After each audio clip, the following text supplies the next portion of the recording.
उत्तर प्रदेश के विधानसभा चुनाव की बात करेंगे तो लगातार अगर मैनपुरी में जो है आगामी तृतीय चरण में मतदान होना है, जिसमें 20 तारीख को वोटिंग प्रक्रिया होगी। आज अगर हम बात करेंगे मैनपुरी की, तो मैनपुरी में केंद्रीय मंत्री जो हैं अमित शाह आ रहे हैं। यहाँ पर गृह मंत्री हैं केंद्र की सरकार में।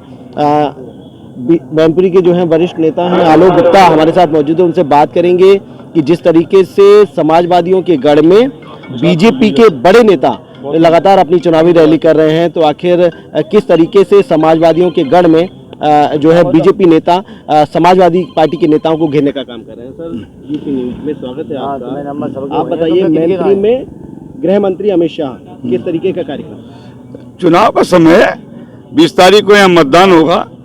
पूरे प्रदेश भर में विभिन्न जनसभाओं को माननीय गृह मंत्री जी, माननीय प्रधानमंत्री जी, माननीय मुख्यमंत्री जी संबोधित कर रहे हैं। उसी क्रम में चुनावी दृष्टि से यहाँ आ रहे हैं। क्या लग रहा है आपको कि कहीं ना कहीं समाजवादी पार्टी के जितने भी जो है नेता हैं उनको घेरने का प्रयास जो है भारतीय जनता पार्टी की तरफ से किया जा रहा है? परिवारवादी पार्टी के ताबूत में आखिरी कील ठोकने के लिए हमारे गृह मंत्री जी आ रहे हैं, हमारे मुख्यमंत्री जी अथक प्रयास कर रहे हैं, मेहनत कर रहे हैं और यहाँ पर भारतीय जनता पार्टी का परचम लहराने वाला है। तो आखिर इतना प्रयास क्यों बीजेपी कर रही है? सभी नेताओं को जो है समाजवादी का किला ध्वस्त करने के लिए लगा दिया गया। किसी भी दल का एक रणनीति होती है। चुनाव में अगर कोई चुनाव के मैदान में है तो वो प्रयास करेगा ही। उसी क्रम में हम लोग भी पूरी ताकत लगा करके, अपनी शक्ति झोंक करके केंद्र की सरकार के और प्रदेश की सरकार के किए गए कामों को जनता की अदालत में रखने का काम कर रहे हैं। और जनमानस पूरी तरीके से यहाँ निर्णय ले चुका है कि आने वाले 20 फरवरी को जब मतदान होगा और जब मतगणना होगी तो 4 की चारों विधानसभा सीटों पर भारतीय जनता पार्टी जीतेगी। नहीं तो क्या लग रहा है आपको कि जिस तरीके से योगी जी अभी कल आए थे, उसके बाद फिर आगामी 18 तारीख को जिस दिन जो है ये समाप्त होगा, तो उसके बाद भी मैनपुरी में आ रहे हैं? कोविड के कारण जो प्रोटोकॉल बना था तो उस कारण से बड़ी जनसभाएं नहीं हो पाई और प्रत्येक विधानसभा में जा रहे हैं। कोई ऐसा तो है नहीं कि एक जगह दो बार आ रहे हैं। कल वो किसनी की विधानसभा में थे और 18 तारीख को इस मैनपुरी विधानसभा में होंगे।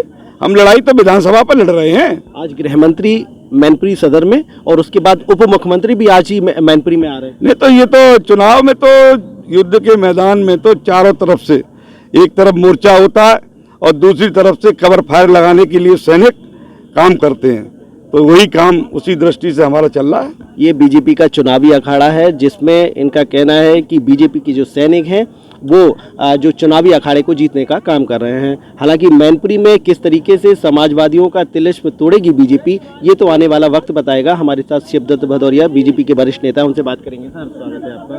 किस तरीके से मैनपुरी में गृह मंत्री की रैली और उसके बाद दूसरी तरफ उप मुख्यमंत्री की रैली, एक ही दिन में दो बड़े नेता मैनपुरी के समाजवादियों के घर में? अब की बार चूंकि पिछले 17 का चुनाव परिणाम भाजपा के अनुकूल नहीं रहा था, इसलिए पूरे प्रदेश और केंद्रीय नेतृत्व ने मैनपुरी को प्रतिष्ठा का प्रश्न बनाया है और इसीलिए सभी नेताओं के दौरे हो रहे हैं। और मैनपुरी की जनता ने भी भाजपा के साथ प्रतिष्ठा का प्रश्न बना लिया है और समाजवादी पार्टी को 4 सीटें हराने का काम करेगी। लेकिन समाजवादी कह रहे हैं कि आ रहे हैं अखिलेश नहीं आ रहे हैं। अब अखिलेश का अब कोई चांस नहीं है और भारतीय जनता पार्टी प्रचंड बहुमत के साथ आ रही है, 300 पार। आखिर आप लोगों का गणित क्या है कि एक नारा दिया जा रहा है बीजेपी की तरफ से कि आ रहे हैं योगी जी, आखिर गणित क्या है, किस तरीके से? 80-20, 80 में भारतीय जनता पार्टी और 20% में समाजवादी पार्टी, उसका महागठबंधन, और उसमें भी बंटवारा है। जयंत का क्या होगा? जयंत बेचारा भला लड़का है, समाजवादियों के इन गुंडों के चक्कर में पड़ गया और वो निश्चित रूप से अगर वो कुछ सीटें जीतते भी हैं तो समाजवादी पार्टी के साथ नहीं रहने वाले हैं। तो क्या आप इशारा कर रहे हैं जयंत समाजवादी का कुनबा तोड़ेंगे क्या? ऐसा भी संभव है। अच्छा, संभव है। ये थे हमारे साथ शिवदत्त भदौरिया बीजेपी के वरिष्ठ नेता है। इनका ये साफ कहना है कि समाजवादियों के तिलिस्म को तोड़ने के लिए बीजेपी के बड़े नेता अब चुनावी अखाड़े में कूद चुके हैं। हमारे साथ एक और नेता मौजूद है, धीरू राठौर है। सर क्या नाम है आपका? धीरू राठौर जी, बताइए किस तरीके का माहौल मैनपुरी में? मैनपुरी में एक तरफा लहर भारतीय जनता पार्टी की है। आज अमित शाह जी आ रहे हैं। पूरे शहर में, पूरे जिले में एक उत्साह है लोगों के अंदर। लोग आने के लिए तैयारियों में जुटे हुए हैं, जगह जगह अपना इकट्ठा हो रहे हैं और अभी कुछ ही देर में आपको देखने को मिलेगा ये फील्ड जन सैलाब से उमड़ पड़ेगा। नहीं तो आखिर इतना क्यों अखिलेश को घेरने के लिए आप लोग जो है व्याकुल हैं कि पूरा सब कुनबा जो है बीजेपी ने मैनपुरी में लगा दिया? अखिलेश यादव की जो गुंडा राज है, जो अभी यहाँ मैनपुरी में भी आपको देखने को मिला होगा।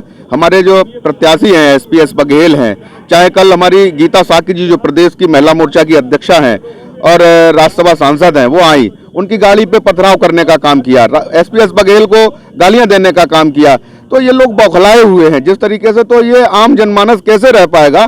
इसलिए इनसे बचाने के लिए इनको बिल्कुल ही नेस्तनाबूद करके ही भारतीय जनता पार्टी इनको छोड़ेगी। नहीं तो क्या लग रहा है आपको कि समाजवादी, आपका कहने का मतलब ये है कि समाजवादी गुंडों की सरकार? बिल्कुल बिल्कुल समाजवादी, वो आपको टीवी पे उन्होंने देखा होगा स्टेटमेंट जो उनके आ रहे हैं, लिस्ट बना लीजिए 10 तारीख को हम आ रहे हैं। इसका क्या मतलब है? ये लिस्टें तो गुंडे ही बनाते हैं ना। योगी जी ने कहा कि जो है हम देख लेंगे 10 मार्च की बात। नहीं, अब योगी जी ने तो कहेंगे ही। अगर आप देखने की बात कर रहे हैं कि 10 को हम आ रहे हैं, लिस्ट बना लीजिए, तो योगी जी क्या अपने कार्यकर्ताओं की नहीं करेंगे? गर्मी निकाल देंगे। बिल्कुल निकाली जाएगी गर्मी, और गर्मी जनता निकालेगी। योगी जी क्या निकालेंगे? जनता निकालेगी गर्मी।